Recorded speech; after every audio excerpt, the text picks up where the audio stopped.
Welcome to the Startup Grind. Without further ado, we have Karl from Lucid Software tonight as our guest. Let's give it up for Karl, guys.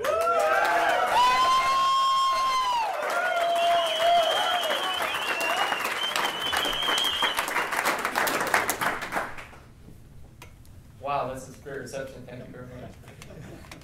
Is that the best reception you've had this month? Absolutely. You have to say that. So, Karl, give us some background of you. Let's not get to any businesses yet. Let's just talk about you, your upbringing, and your foundation. Okay. So I was born in Detroit, Michigan. Okay. And so grew up in a suburb of Detroit called Troy, in case anyone knows about it. So pretty much lived there my whole life growing up, with the exception of 1 year. When I was 10 years old, we actually moved as a family to China and lived there in Beijing for a year. So pretty different back then than it is now. So it was it's funny. We went back 15 years after that, and like the farmland that used to be outside where we would walk from like one little village to the next to play soccer is like all high rises. It's actually the high tech corridor. Wow. Now. So yeah, it's pretty interesting. But grew up there and went to high school. Ended up going to college out east in Cambridge at MIT. Studied engineering. My dad was an engineer. Okay. So he was interesting story there. He was actually originally studied civil engineering. Okay. And then so that was in Taiwan. He came to the U.S. and did a master's and then a PhD in aerospace engineering, actually, interestingly. Wow. Was during his student years, even though he was from Taiwan and his parents were from Taiwan, he was a very pro-communist student supporter, very lefty. And so when he graduated with his PhD, he did not want to be a U.S. citizen because he, didn't agree with all the policies there. So he finished his PhD in aerospace engineering just as the Apollo program was ending, and he was a communist supporter. And so there weren't many jobs to be had in the aerospace industry. Those are your background. Yeah. And so he pivoted and did the same kinds of stuff, but fluids. So became a mechanical engineer, automotive engineer, right? So doing research and worked at GM, which is why we were in Detroit. So. Okay. I mean, he is a well-rounded engineer then. Yes. Yeah, I guess so. He's more theoretical though. It's funny. Like you ask him to fix a leaky faucet, he's not much good there. But neither am I probably. Okay. So, that's fair. But that's a constant refrain, actually, because we have a lot of software engineers, computer scientists, but we don't call them real engineers. I make fun of them. Okay. So now your engineering degree was electrical, is that correct? Yeah, that's right. Okay. And so, I mean, your dad sounds like a guy who really, dug into his field, and looking at sort of your credentials, you've done, sort of followed in your dad's footsteps and really dug in. And so talk to me about what influenced you to do all of the schooling that you've done. Yeah, that's I was one of those kids growing up that, I tried to be like the good kid who, did all the things you were supposed to do. Sure. And so, went to school, worked hard, tried to get good grades, that kind of thing. And so, I don't think my parents ever, pushed us in a particular area or a particular way, but I think we just grew up wanting to do, school is important. It's sort of an Asian thing, right? So, apparently the parents want the kids to do well. It translates. I want my kids to study hard and stuff. I think I grew up not because my dad did that, but I thought I wanted to be an engineer or a scientist, and so studied engineering. Yeah, and thought I would go through, get a PhD, and then do some research kind of stuff. And about the time I was graduating, decided that I actually didn't have the personality or the patience to do that kind of thing. Like there wasn't one thing I wanted to sink 6 years of my life into understanding at a very fine-grained detail, but wasn't. I think I would have gone crazy. So there wasn't one thing that you wanted to spend 6 years studying, but you did end up studying. I looked at your LinkedIn, and it was from 1 year after I was born up until last year you graduated. Yeah. So so you started electrical engineering, and not everyone here actually really knows your background. So maybe, do you mind just sharing a couple of your degrees? So I went to MIT.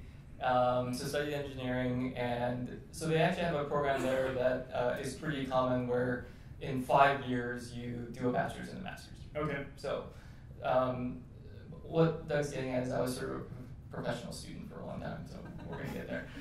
So I did that, and then as I was finishing that, trying to figure out what I wanted to do, had sort of this crazy idea with a friend who was also same department, who we weren't really sure we wanted to stay purely on the engineering side. And he had this idea, hey, I'm gonna apply to law school. And I was like, sounds interesting. Okay. Like, why? He's like, well, can do policy kind of stuff. I was like, oh yeah, that sounds interesting.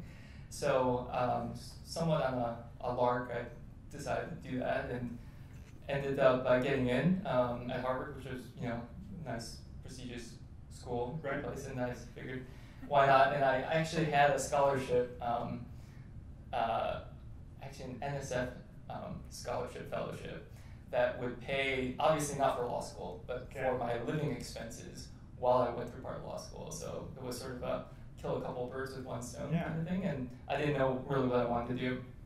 So I ended up going to law school, and then the reason for that was because I thought I might want to do more work on technology and policy, and so there was a program at MIT that did that too. So I ended up staying in school for 9 years, but despite all that, I'm not a doctor, no doctorate, for which my dad was very sorely disappointed. All that school and master's degrees. So, anyways. Maybe you just and legal degree, which I almost got disowned over that one. So. So. That's intense. Yeah, well, I'm sort of joking. So he didn't think much of it, but he didn't disown me. Okay. So I'm reading a book right now called The Founder's Dilemma, and it talks about how education increases your likelihood to become a founder. Would you say that holds true in your case? Gosh, I'm not sure I agree with that just on the face of it. Yeah. I don't think it helped my case. Honestly, being an entrepreneur, a lot of you guys probably know that that's what you want to do, or have already done it, or something like that. It was not top of mind. It was probably the furthest thing from my mind. I went to law school, right? So, but I think it was going through that practice. I practiced law in Silicon Valley, so doing the corporate startup work, so helping companies get started. And we did, larger company work, some public company work, but the fun part was working with the entrepreneurs. And I think seeing that there, and then having seen some friends start companies, and then having joined Google and seeing that grow, I think that sort of all contributed to the idea that, hey, that one, it looks fun, and two, other people can do it, we can do it too, I can do it too, and meeting up with the right co-founder and stuff like that as well too. So I'd actually honestly say the education piece, at least the way I did it, which is not what I would recommend for anyone else out there going to school, as because you don't know what else you want to do. It's worked out well in my case, and I'm happy for the experience I've had, and I think being a lawyer actually has been very helpful on all sorts of fronts, but probably not a recommended approach. That's fair. Yeah. So you left law school, and then you took a typical law job, and it was Was it a clerk? What was it that you were doing right out of finishing your law degree? Yeah, so I actually worked for a year first in Silicon Valley. Okay. And then I got engaged, and my wife was working for a judge. Actually, worked for two judges, so I'll have to brag a little bit here about her. So I met her in law school, and so she actually graduated first from Harvard Law School, like top of the class, which was actually, interestingly, the first woman to ever do that, and the first person to graduate like summa cum laude in like 20 years or something like that. So, that was awesome. So yeah, I was, further down. we won't discuss where. I think I was in the top quartile, hopefully. But she was clerking. So she clerked for a year for a judge in Virginia, and then the second year, she had offered to clerk on the Supreme Court. Wow. And we got married, and that couldn't wait. So clerking for the Supreme Court, it's a pretty unique opportunity. So I moved out east and actually clerked for a separate judge in DC on the court that handled a lot of specialized cases, including sort of all the patent appeal cases. Okay. So it's called the Federal Circuit. So they handle patent cases is probably the glamorous part, if you want to call patent cases that, of what they do. But they also handle all sorts of appeals from like the Court of Federal Claims, which is all government contract disputes, and they also handle all appeals from this administrative body called the Merit Systems Protection Board. So basically, every government employee who gets fired, who then challenges it, that's where those cases are heard. So all sorts of interesting stuff. Yeah. Can you get fired if you're, smoking marijuana, but it's on your break? Important issues. Yeah, because if you're doing it while you're on the job, clearly you can be dismissed. Yeah. If it's on your break, there's a gray not area. Not that you can be fired. You can be, suspended, fined, or whatever. But important issues. So now that that type of discussion has really laid your foundation for policy at Lucid Software, I imagine. That's right. So where I said the law stuff comes in useful is one, we're too cheap to pay lawyers usually. So my good friend who was my same year at my previous law firm, he bills like $700 an hour. And I was like, Michael, no way, man, I can't pay you that. I freely admit I'm not worth that much. So I get to work on leases and some things like that. So you're out east. Yep. And what brings you? What takes you away from that area? So our clerkships ended, and we were trying to figure out where to go. So at this point, we've been married a year, and my wife is from Utah. Okay. So we actually looked at that time into coming here, and so interviewed around a couple places. Ultimately decided that we wanted to go to California, spend some time there. I think that was my preference. Yeah. And she acquiesced. So we went out there, and like I said, I joined a different firm actually, but doing the same kind of work, startup, corporate practice. Also did a little bit of patent work because during my time on the court, became sort of versed in the patent side of things and took the patent bar, became a registered patent lawyer, which is a separate, bar exam that you do.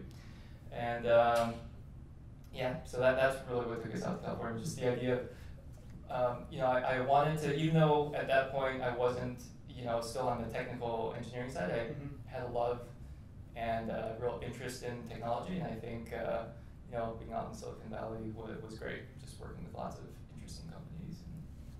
And then that wouldn't last long. It seemed like you've, at this point. Yeah, it was sort of a series, I don't think I held a job for more than 3 years. Yeah, it's like, I mean, Lucid Software, you're now going on 4. You're going into your 5th year, and you seem to have some career ADHD at this point, and it's just from one thing to the next. And so you ended up at Google. Right. Well, okay, so that's not quite fair. Okay. You can defend yourself. Okay. so I worked for a year, and then my wife was out east, had to go east, so that's why I left there. The clerkship was just a year, so. All right, that's fair. Okay, so I left there. Then I worked at this other firm for about 3.5 years. And before I got a call from a friend, actually, the friend was the first lawyer at Google, and interestingly, he clerked for the same judge that I did on this federal circuit court in Washington, D.C., and he was actually one of the clerks when I interviewed for that clerkship. Oh, really? And so his name is Colbert, and he always joked with me. He said, Judge met you, all the other clerks really liked you. I was the only one who said I didn't think we should hire you. And so because of that, I thought I owed it to you to call you when we had this job open up at Google. So, but they were looking for a patent lawyer to come really start the patent department. Colbert also was a patent lawyer, but he was literally the first lawyer in doing everything, right? And by the time I joined, they had hired a bunch of other people, 5 other lawyers, I think, but they were looking for someone to focus and try to build up the patent department. And so even though that's not really what my practice was, I did a little bit, like 10% maybe of that, and was just super impressed by the people I met at Google. Yeah. And actually, if you guys know, so one of the really senior engineers at Google, his name is Jeff Dean. He, together with another guy, Jeff and Sanjay, they're pretty much known for having built like the entire infrastructure and architecture that is Google. But I interviewed with the legal department, so all the lawyers, and then because my job was going to be working with the scientists and the engineers, the final interview was like meeting a couple of them, and so it was actually Alan Eustace, who is the SVP over like all of the engineering department, and Jeff Dean, who interviewed me in the cafe. And Jeff walked up in his shorts and t-shirts and flip-flops, which is what he wears all the time. Yeah. I didn't know who he was, but it was, you could tell they were really, really sharp people and really great people, like good people to work with. Can you tell us a little bit more of what that interview process was like? On the legal side, it was your normal stuff. I think I just missed the part where Larry Page used to interview every single employee that they hired. And when I interviewed, I think he had just stopped that. Okay. But the lawyer right before me, actually, his homework assignment for her was like, well, I'm not sure if we should hire you. Like, I want you to like write me a contract. And so she went back and wrote him like literally like, it was sort of a joke, but a contract with the devil, like what you would want to put in there, like what kind of legal protections would you put in. That's actually, I'm sorry to interrupt, but that's actually in the book that they just released, right? Yeah, I think so. Sorry. Yeah, no worries. But the, I don't remember what it was. It was sort of get to know you. It was, I don't think it was particularly. None of those brain-twisting questions that seem arbitrary. That we sometimes use in our interview process? No. Nothing like that. Nothing like that. Moving on. Yeah, moving on. Okay, so building the department at Google, at least from an outsider's perspective, it seems like Google's doing a lot of things right. It seems like they were able to recruit a lot of very sharp people, top talent. What made your experience there unique, and can you think of like a few key lessons that you were able to leave with when you left Google? Yeah, when you say unique, like unique for me or what? For laying a foundation for moving on to Lucid. A couple things. What drew me there was the people, like just in 2 sets of interviews, right? Like I just met a lot of people I thought were tremendously talented. Yeah. And that left an impression. And again, maybe I should have done more homework at the time, but I think at that point, this was 2002, towards the tail end of 2002. So Google was already on the map. They were already powering like Yahoo search at that point, I think, and AOL search. So people knew about Google as a search engine, but you have to remember there were a bunch of search engines. It was, AltaVista first, and then Inktomi, which was the big one, and a lot of them. And I think the general take was, yeah, here's another interesting search engine, but it's just another search engine. So I don't think anyone really understood, and I certainly didn't, sort of the business model behind it. But it was the people that I thought it'd be fun to work with, and I was at that point as a lawyer where I knew I didn't want to be, a lawyer there long term, the partnership track. Like I was pretty sure that probably wasn't for me, and this seemed like a great opportunity to work with great people. So, I think that's probably where it really clicked, and I think you're right. One of the unique things that I learned was David Drummond, who's still the general counsel. I guess he's not general counsel; he's chief legal officer, and corp dev. But he was a lawyer that they brought in to be GC. His take was always, we're going to hire great people, and what that means is until we find those people, we're all going to be we're going to be swamped. We're going to have more work than we can do, but it's better to suck it up and try to deal with it, and wait for the right person than to, just hire willy-nilly because you have more stuff that needs to be done. So I think that's something that sank home. I think the cohesion that you have and the just the attitude where everyone feels like they're working with other similarly passionate and talented people. I think that's to me the core of what makes a startup successful, right? Is having the right people. Awesome. So at what point did you start having these seeds of this idea to go do something else? Like, there had to be, I imagine, a real compelling pull to want to leave Google. But for a lot of people, it's their dreams to work there. Yeah. You want the honest answer? Or, I prefer the honest answer. So a couple of things, confluence of events, I guess. So one was I'd been at Google for a couple years, and actually when I joined, it was probably around 500 or 550, 600 people. So not small by any means, right? But still a size where, especially where my job was to go out and talk to all the product managers and engineers. Like, I got to know a lot of the company, which was fun, which was cool.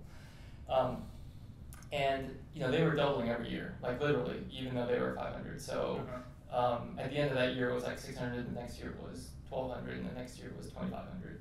And it started to feel big, and I had a desire to do, when things get bigger, your ability to get things done becomes a little bit more difficult. Yeah. And so I think I was looking for something a little bit different. I also was pretty sure that I didn't want to be a patent lawyer long term. So I switched over into a different group, the business development group at Google, and actually moved out to China to help start Google's China office. So I actually ended up being the first person they sent over from California, from Mountain View, over to Beijing. And so the goal with that was, one, it was doing something different, more on the business side. Yeah. It was smaller because we were literally starting a new office, and the hope and the goal at that point was to build a full service office that had every single department. So, engineering, product, they really wanted to build up there because lots of talent. Right. But they realized that to do sales, you had to do it from China, right? You couldn't do it remotely. So sales and support there, and then all of the other functions too, like legal and HR, they wanted. And that was the first time Google had tried to do that in a remote office. I think they had engineering offices in New York and Zurich for a long time. They'd had sales offices in Ireland and all over for a long time. But that was the first effort, I think, to really build up everything, and that was a fun thing to be a part of. So sorry, long answer to your question.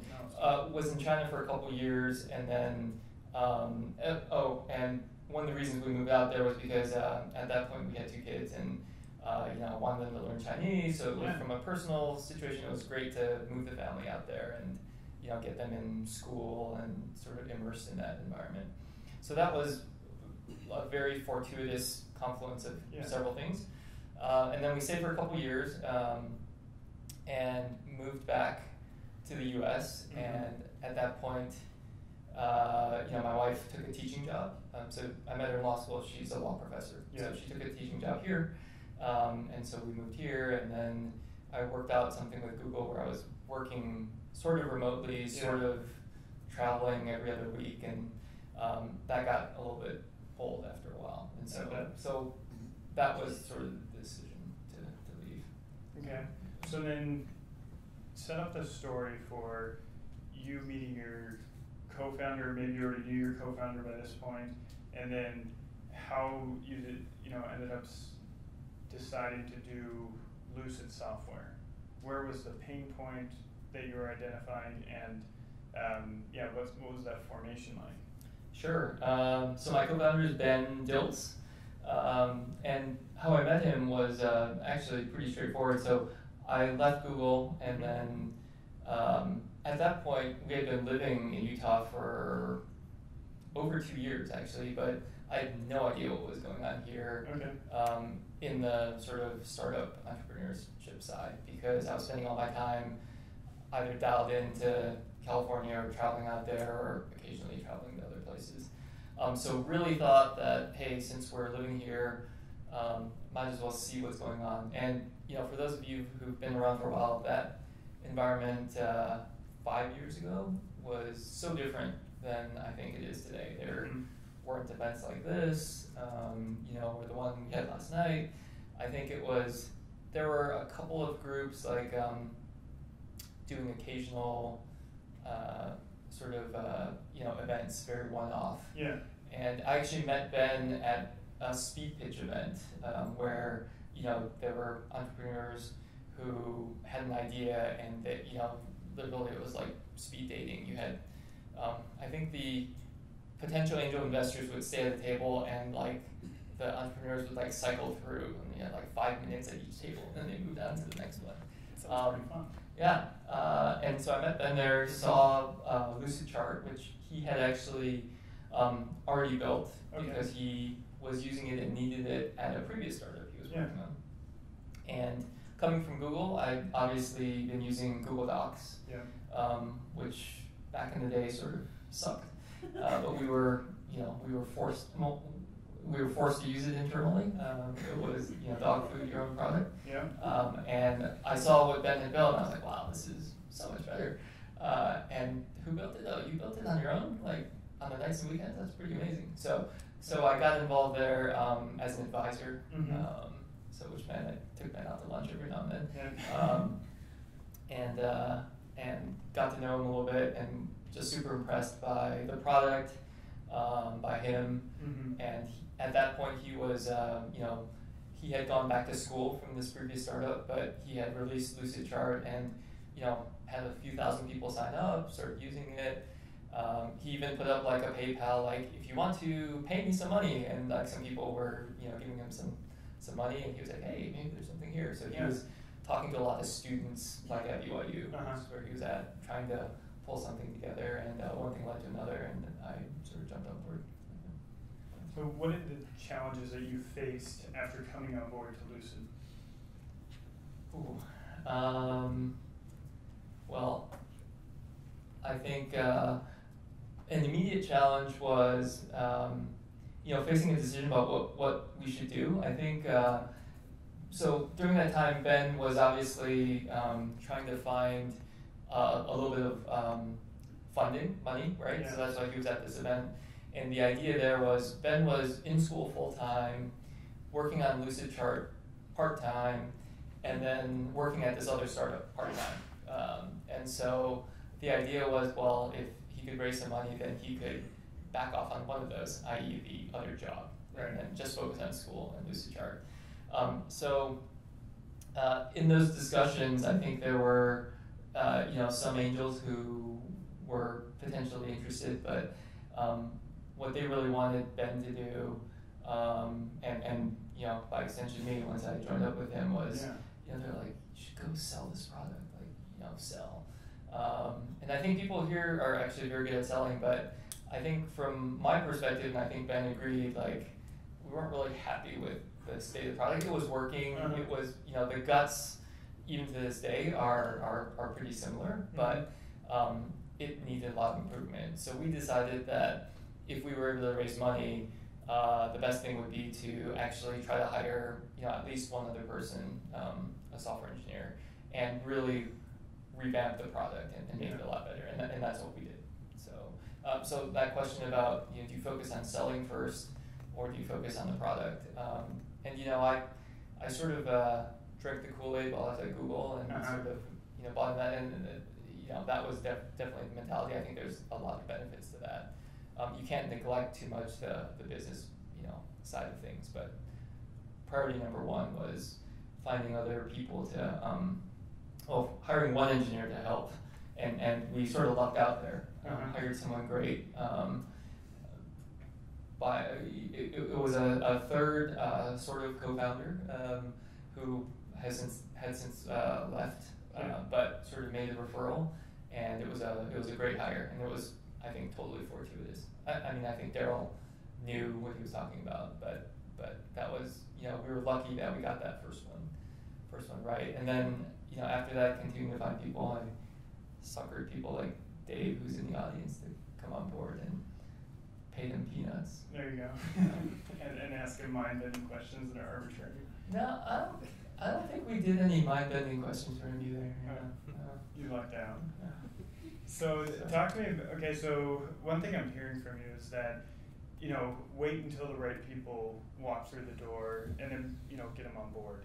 And so, as you've done that at Lucid, is that your motto still to today? Yeah, very much. I think so. I think, especially early on, we had this mentality that experience is nice, but it's not as important as an eagerness and willingness to learn, and sort of the talent and the ability to grow. And I think that's definitely true. I think as you get a little bit larger and you come up with organizational challenges, and there start to be areas where having people who have done a few things before start to become more important. Right. But in those early days, that was definitely the case, and still today, yeah, we love to hire just great people based on talent. Awesome.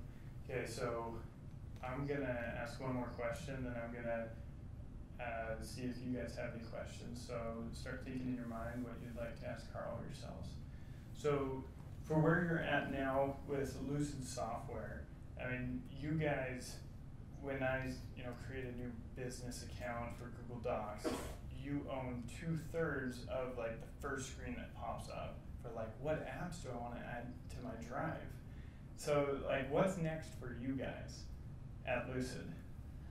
Do we? That's good. Yeah. I think it sort of cycles and it's somewhat random, but maybe you hit us on a good day or a good screen load. I think that channel has been really great. I think in many ways what we offer currently is very complementary to the Google suite of products, right? So that's a logical place. But if you're talking about what's next in terms of like the Lucid chart and business side, I think what we feel like we've had a little bit of success at, a moderate amount of success at, is building an easy to use sort of graphical sort of visualization tool that many people can use, that not only very sophisticated technical users can get a handle of. And that's been great. And when Ben started, the thing he was struggling with was Visio. Right. And I think for the first several years, quite frankly, that's how we viewed it. Like Lucid Chart was an online version of Visio. And I think that got us a certain ways, but I think with that product in that space, the opportunity is much larger, right? It's making sort of diagramming and visual communication easier to use and accessible and useful because it links in and ties to all sorts of other things that you're doing. Mm-hmm. So, for example, you might already have data that's structured or organized in some way, and because there's a lot of it, it's very complex. It's hard to make sense of it unless you can lay it out graphically. Yeah. And so that's what we want to help you do, and we want to help you be able to share that with others, and then be able to work on it together. So that's definitely where we're trying to take Lucid Chart, is to expand the ways in which it is useful, and hopefully useful at a very core level in terms of what you do every day in your work. At the same time, I think we're also thinking as a company beyond purely diagramming, but also more about sort of this idea of communicating and thinking visually, and how we can play in that space. And so, we're playing around with a few other things. We launched another product in beta last year called Lucid Press, and it's more of a layout and a design kind of application to help people again create rich and visually rich, but also interactive experiences that, one way to say it might be to help you tell your story more effectively. Okay. And again, trying to figure out who that can resonate with. And we really think that there's broadly speaking, there's a pretty big opportunity. Yeah. We just have to figure it out. Awesome. Everyone, let's give it up for Karl Sun.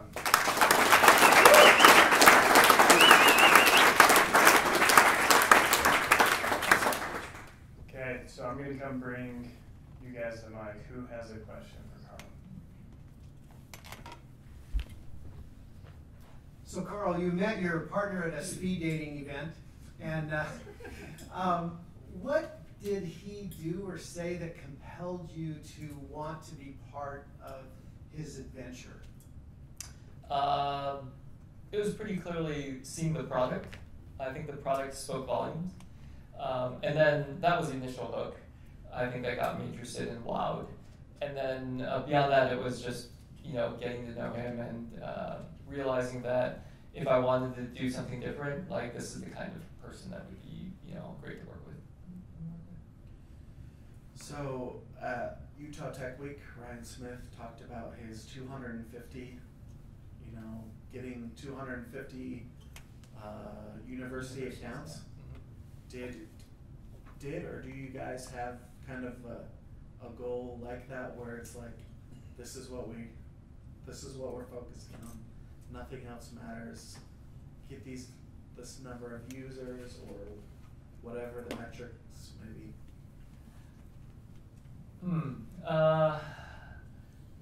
The honest answer is we haven't crystallized it down in terms of, customers or account. I mean, we have goals and targets, like I think everyone does, and I think that's very important to sort of set goals and then to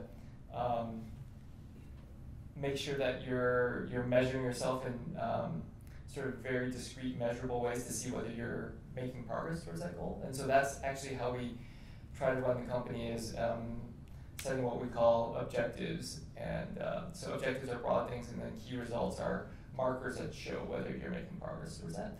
So I think that's important. I don't think we've crystallized it necessarily down to one thing. Maybe we should think about that. But I think, that's there's different areas. So there's, whether that's good or bad, there hasn't been one unique driving thing. I think we've always just wanted to make the product something that people love and to get as many users as we can.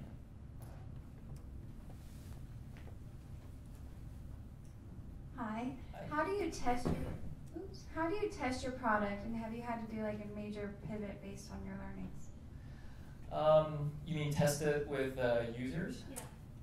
Well, I think we've been somewhat fortunate in that over time we've gotten a fair number of users, and so they will frequently let us know what they think, whether we ask or not. As you might imagine, usually that is when they're not enjoying something, some aspect of it. But we actually, we need to and we should talk to users more. But what we're trying to do is to find opportunities to actually now go talk to specific users, right? Like, why are you using it? And why aren't you using it? If we'll look up people who were using it or were our paying customers but are no longer, and why is that? What did we do wrong? As well as the ones who use it a lot and like it, and dig in and ask them, why they like it. So. You mentioned that your co-founder release date just just kind of before you, or while you were getting involved, and a couple thousand people signed up, I think you said? Yeah, that's right. What did he do to get it out there and to get that many people to sign up?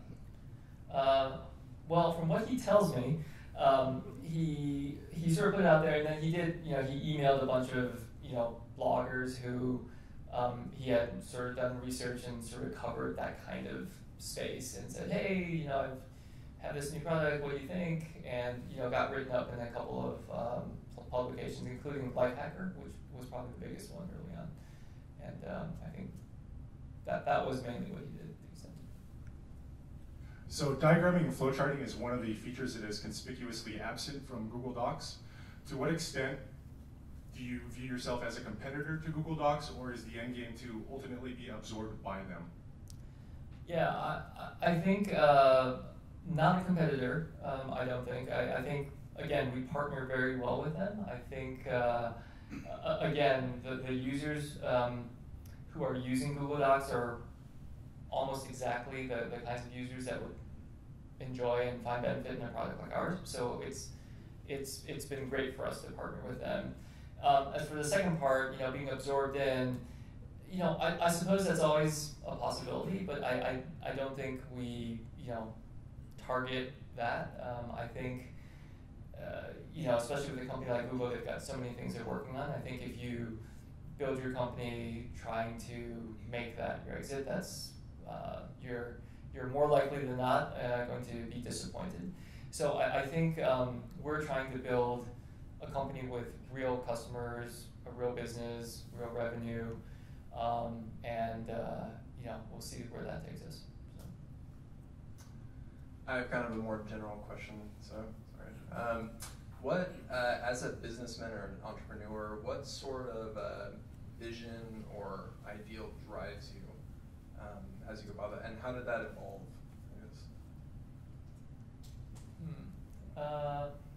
So, I probably came to helping together with Ben start this company probably a little bit fortuitously. It was sort of very opportunistic for me. I was looking for something fun to do. I met Ben. I was super impressed, and I thought it would be a great idea to try this out and see where it went. And things have been going well since then. Like I said, I didn't have this burning desire. Like I knew I was gonna start a company. Like that's not where I started from, which I think is different from a lot of folks. So for me, I think, I thought about this a little bit, and honestly for me, it's boiled down to I really enjoy working with other great people, and in many ways, a startup was a great vehicle for doing that. I think in some ways, having worked at a smaller company sometimes ruins you. Like, I don't think I could go work in a big company, right? Like, I think I just get frustrated. So,